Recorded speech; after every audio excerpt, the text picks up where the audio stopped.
నమస్తే అండి. ఇవాల్టి కథ తల్లి నిరీక్షణ. రచించిన వారు కిరణ్మయ్ గారు. రాత్రి భోజనం ముగించి ఆరు బయట పడుకున్న శాంతమ్మ ఫోన్ రింగ్ అవుతుండటంతో లోపలికి వచ్చి ఫోన్ అందుకుంది. అవతలి వైపు గొంతు వినగానే అప్రయత్నంగా శాంతమ్మ కళ్ళ వెంట నీళ్లు తిరిగాయి. అది తన కొడుకు విజయ్ గొంతు. ఎలా ఉన్నావు చిన్నా? 6 నెలలు దాటింది నీ గొంతు విని అంది శాంతమ్మ ఆవేదన వాత్సల్యం కలిగిన స్వరంతో. బాగానే ఉన్నానమ్మా, కాస్త పని ఒత్తిడిలో ఉండి ఫోన్ చేయలేకపోయాను అంటూ సమాధానమిచ్చాడు విజయ్ తన తల్లి అడిగిన ప్రశ్నకి. నువ్వు ఎలా ఉన్నావమ్మా, నీ ఆరోగ్యం ఎలా ఉంది అని అడుగుతాడని ఆశగా ఎదురుచూసిన శాంతమ్మకు నిరాశే మిగిలింది. చెప్పదలుచుకున్న విషయాన్ని తన సమయం వృధా కాకుండా 2 ముక్కల్లో చెప్పేసి తనకు అనవసరమైన విషయాలను ప్రస్తావించకుండా ఫోన్ పెట్టేయడం అలవాటే విజయ్కి. తన క్షేమ సమాచారం తెలుసుకోవడం కూడా ఆ అనవసరమైన విషయాల్లో ఒకటి. కానీ ఈసారి తన తల్లి ఆనందంతో ఎగిరి గంతేసే విషయం ఒకటి చెప్పి శాంతమ్మ ఇంకా ఏదో మాట్లాడబోతుంటే తనకు వేరే పనుందని చెప్పి ఫోన్ పెట్టేశాడు. ఇంతకీ ఆ విషయం ఏమిటంటే విజయ్ తనకి 2 నెలల సెలవులు ఇవ్వడంతో తన తల్లిగారింట్లో 1 నెల రోజులు, అత్తగారింట్లో 1 నెల రోజుల పాటు సరదాగా గడపడానికి తన భార్యా పిల్లలతో అమెరికా నుండి ఇండియాకు 2 వారాల్లో వస్తున్నాడు. ఆ విషయం తెలిసిన దగ్గర నుంచి శాంతమ్మ ఆనందానికి అవధుల్లేవు. 3.5 సంవత్సరాల తర్వాత తన తొడుకును చూడబోతుంది ఆమె.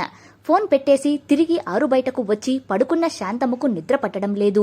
తన కొడుకు చిన్ననాటి సంఘటనలు, అతన్ని పెంచడానికి ఆమె పడ్డ కష్టాలు, ఉద్యోగ నిమిత్తం తల్లిని వదిలి అమెరికాకు వెళ్లిపోవడం లాంటివన్నీ తలుచుకుంటుంటే అంతా ఒక కలలా అనిపిస్తుంది ఆమెకి. చిన్న తన ఒక్కగానొక్క కొడుకు. ఎప్పుడు విజయం తప్ప అపజయం అతని దరి చేరకూడదని విజయ్ అని పేరు పెట్టుకున్నా ముద్దుగా చిన్న అని పిలుచుకుంటూ ఉండేది. పేరుకు తగ్గట్టుగానే విజయ్ ఆటల్లోనూ చదువుల్లోనూ అందరికంటే ముందుండేవాడు. చిన్నప్పుడు చిన్న ఎంతో ముద్దుగా ఉండేవాడు. చాలా అల్లరి చేసేవాడు. తను పెడితే కాని అన్నం తినేవాడు కాదు. విజయ్ చిన్ననాటి రూపం తన కళ్ళలో మెదులుతుంటే ఆ రూపాన్ని తన కళ్ళలో అలాగే బంధించాలనుకుందో ఏమో కళ్ళను గట్టిగా మూసింది.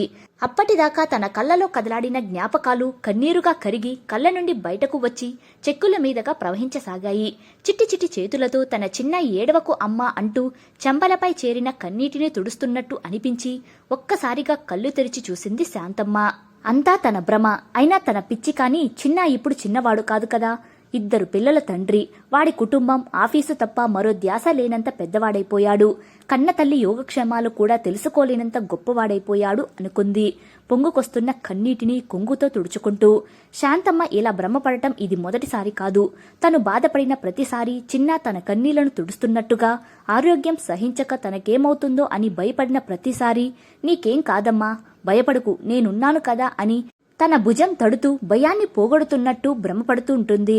అంతలోనే అదంతా నిజం కాదని తెలుసుకుని కన్నీటి పర్యంతం అవుతుంది. ఆ రాత్రంతా తన కొడుకు ఆలోచనతోనే గడిచిపోయింది. ఎప్పుడు తెల్లారిందో కూడా గమనించలేదు ఆమె. పాలవాడు పాలు తీసుకోమని బయట నుండి అరుస్తుంటే ఆ అరుపులకి ఈ లోకంలోకి వచ్చింది శాంతమ్మ. సూర్యకిరణాలు చీకటిని చీల్చుకుని సంపూర్ణ వెలుగుని ప్రసాదిస్తూ నేల తల్లిని, ఆ తల్లి ఒడిలో ఉన్న తనని తాకుతున్నాయి. అప్పుడే తెల్లారిందా అనుకుంటూ లేచి సూర్యభగవానుడికి నమస్కరించి పాలువాడి దగ్గరికి వెళ్లి రోజుటి కంటే 4 లీటర్ల పాలు అదనంగా పోయించుకుంది. విషయమేమిటని పాలవాడు అడిగితే 2 వారాల్లో తన కొడుకు వస్తున్నాడని, అతడి కోసం పాలకోవాలు చేయడానికని చెప్పింది. అలాగే ఎదురింటి తాయారమ్మకి, పక్కింటి మాధురికి, వెనికింటి జయమ్మకి, ఇలా చుట్టుపక్క ఇళ్ల వాళ్ళందరికీ చెప్పి వచ్చింది తన కొడుకు రాక గురించి. ఈ మధ్య కాలంలో ఇరుగు పొరుగు వారెవరూ ఆమె ఇంత ఆనందంగా ఉండటాన్ని చూడలేదు. తిరిగి ఇంట్లోకి వచ్చిన శాంతమ్మ కొడుక్కి ఏమేమి ఇష్టమో లిస్టు తయారు చేసుకుంది. ఆ లిస్టు ప్రకారం మొదట పాలకోవాలు చేయడం మొదలుపెట్టింది. తరువాత జంతికలు, అరిసెలు, కజ్జికాయలు, రవ్వ లడ్డూలు, సజ్జబోరలు చేసింది.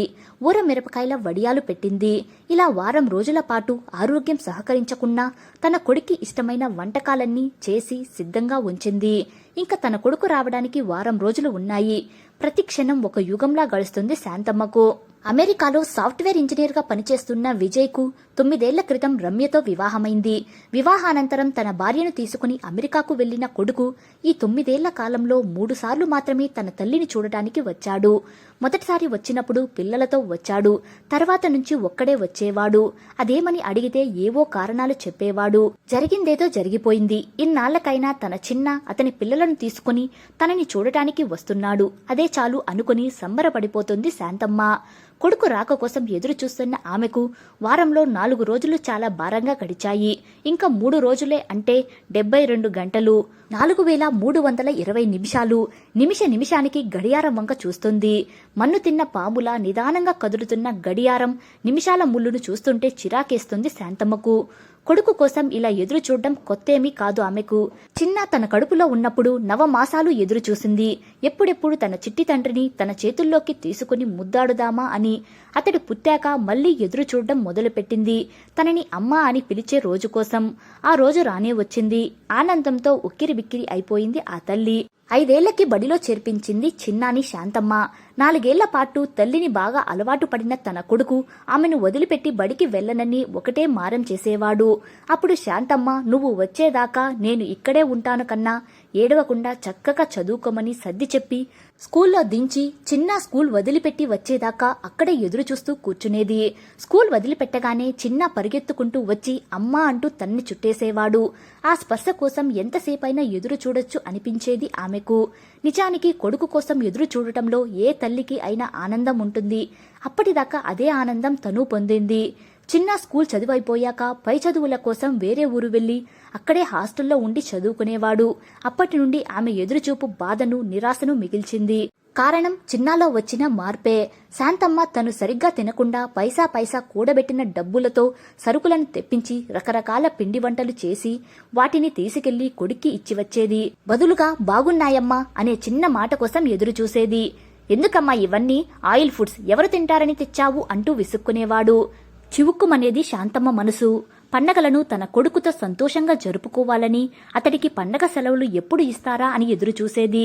తీరా సెలవులు ఇచ్చాక, నేను మా ఫ్రెండ్స్ టూర్ ప్లాన్ చేసుకున్నామమ్మా, ఈ సెలవులకి ఇంటికి రావట్లేదు అనేవాడు. చిన్న పుట్టినరోజు ఘనంగా జరపాలని కొడుకుకి కొత్త బట్టలు కొని అతడికి ఇష్టమైనవన్నీ చేసిపెట్టి చిన్న రాక కోసం ఎదురు చూస్తూ కూర్చునేది. మా ఫ్రెండ్స్ కి బర్త్డే సందర్భంగా పార్టీ ఇస్తున్నానమ్మా, ఇంటికి రావట్లేదు అనేవాడు. చిన్న 5వ తరగతిలో ఉండగా అతని తండ్రి రోడ్డు ప్రమాదంలో మరణించాడు. అప్పటి నుంచి అన్నీ తనై తన కొడుకుని పెంచింది శాంతమ్మ. ఎంతో అపురూపంగా చూసుకునేది. ఎన్నో కష్టాలు పడి పెంచిన కొడుకు అతడికి ఉద్యోగం వచ్చాక తనని ఏ కష్టం కలగకుండా చూసుకుంటాడని కలలు కనేది. కాని తనకు అమెరికాలో ఉద్యోగం చేసే అవకాశం వచ్చిందని తన తల్లిని ఒంటరిగా వదిలేసి విదేశాలకు వెళ్లిపోయాడు చిన్న.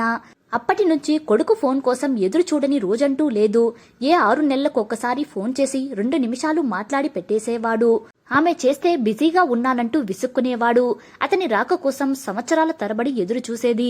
2-3 ఏళ్లకు గాని వచ్చేవాడు కాదు. మనవడు మనవరాల్ని దగ్గరకు తీసుకోవాలని, వాళ్లను తన ఒడిలో కూర్చోబెట్టుకుని రామాయణం, మహాభారతం కథలు చెప్పాలని, మన సంస్కృతిని వాళ్లకు తెలియజేయాలని తప్పించిపోయేది. ఆ అదృష్టానికి తనని నోచుకోనివ్వలేదు ఆమె కొడుకు. తనకు హార్ట్అటాక్ వచ్చినప్పుడు ఆపరేషన్ చేయాలన్నారు డాక్టర్లు. చిన్నప్పటి నుండి సూది మందు వేయించుకోవడం కూడా అలవాటు లేని శాంతమ్మ ఆపరేషన్ అనగానే భయపడిపోయింది. ఆ సమయంలో తన చిన్న ఆమె పక్క నుండి ధైర్యం చెప్తే బాగుంటుందనిపించింది ఆమెకు. తను మాట్లాడలేని స్థితిలో ఉండడంతో ఆమె ఇరుగు పొరుగు వారు ఈ విషయం చిన్నాకి ఫోన్ చేసి చెప్తే తనకు ముఖ్యమైన పనులున్నాయని ఫోన్లోనే తన తల్లిని పలకరించి ఊరుకున్నాడు. ఆ క్షణం చచ్చిపోతే బాగుండనిపించింది శాంతమ్మకు.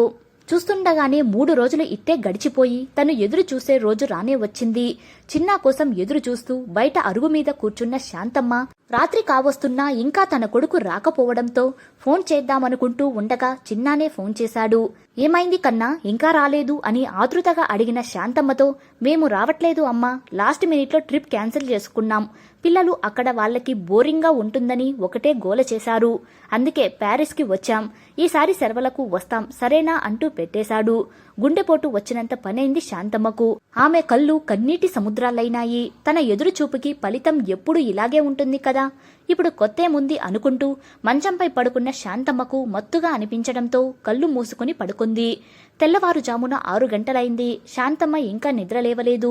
కన్న కొడుకు ఏళ్లకు తరబడి ఆమె కోసం రాకపోయినా ఈ సూర్యభగవానుడు మాత్రం ప్రతిరోజు తన వెచ్చని కిరణాలతో నిద్రలేపి ఆమెను పలకరిస్తుంటాడు. అందుకే ఆమెకు సూర్యభగవానుడు అంటే చాలా అభిమానం. ఉదయాన్నే ఆయనకు నమస్కరించి కాని ఏ పని చేయదు. ఆ రోజు కూడా తను మృదువైన వెచ్చని కిరణాలతో ఆమెను నిద్రలేపడానికి ప్రయత్నించాడు. కాని శాంతమ్మ లేవలేదు. అయినా పట్టు వదలకుండా క్రమక్రమంగా తన వేడిని పెంచుతూ ఉన్నాడు. పాలవాడు ఇంటి బయట నుండి పాలు తీసుకోమని అరుస్తున్నాడు. కాని ఆమెలో చలనం లేదు. దాంతో విసిగిపోయిన పాలవాడు వెళ్లిపోయాడు. కొంత సమయానికి సూర్యుడు అస్తమించాడు. ఆమె సాయంత్రం దాకా బయటకు రాకపోయేసరికి ఏమైందోనని పక్కింటావిడ శాంతమ్మను పలకరించడానికి వచ్చింది. శాంతమ్మ అలాగే మంచం మీద ఉంది. అనుమానం వచ్చి ఆమె చెయ్యి పట్టుకొని చూసిన పక్కింటావిడకు విషయం అర్థమైంది. శాంతమ్మ మరణించిన విషయాన్ని ఆవిడ అందరికీ తెలియజేసింది. చుట్టుపక్కల ఇళ్లవారు, తెలిసిన వాళ్లు అందరూ ఒక్కొక్కరిగా శాంతమ్మ ఇంటికి వస్తున్నారు. ఆమె తల దగ్గర దీపం వెలిగించారు. దండలు వేస్తున్నారు. ఆమెకు దగ్గర వాళ్లు ఏడుస్తున్నారు. కొంతమంది ఆమె మంచితనాన్ని పొగుడుతున్నారు. ఇప్పటికైనా వస్తావా చిన్నా? నేను పోయినందుకు ఒక కన్నీటి బొట్టునైనా రాలుస్తావా? ఎప్పుడైనా నన్ను గుర్తు చేసుకుంటావా? ఈ పిచ్చి తల్లి ప్రేమని, నీకోసం పరితపించిన రోజులని అర్థం చేసుకుంటావా? నీ నుంచి నేనేం ఆశించాను చిన్నా? నేను నీపై చూపించిన ప్రేమను నీ నుంచి తిరిగి పొందాలనుకున్నాను. అంతే కదా? ఇప్పటికైనా రా చిన్నా. శాంతమ్మ పార్థవ దేహం చిన్నాను దీనంగా ఆర్దిస్తుంది. అతడి రాక కోసం మౌనంగా ఎదురుచూస్తుంది. అతని ప్రేమ కోసం ఎప్పటికీ ఎదురుచూస్తూనే ఉంటుంది.